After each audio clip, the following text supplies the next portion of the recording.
Like and subscribe and click the bell icon to get new video updates. NSW Attorney General Mark Speakman proposes $400 fines for drug possession instead of prosecution. People caught in NSW with illicit drugs for personal use would get a $400 fine or undergo health treatment instead of facing court, under a new plan from Attorney General Mark Speakman. He put forward the proposal as part of the state government's response to the Special Commission of Inquiry into the Drug ICE, which handed down 109 recommendations in 2020. The Attorney General says he supports trialling a pre-court drug diversion program that gives police the discretion to issue $400 fines to illicit drug users. The penalties would be waived if the offender has health treatment that is referred to in the penalty notice.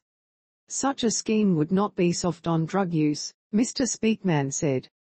$400 is more than the average penalty which a drug user will receive in court on a first offence. Mr. Speakman has suggested the offender would only get 2 infringement notices before facing court. This is hardly radical. We already have an infringement notice scheme in place for drugs at music festivals, he said. But without health interventions. It was one of the recommendations in the report, but the inquiry put forward that there should be a maximum of 3 infringement notices before it escalates.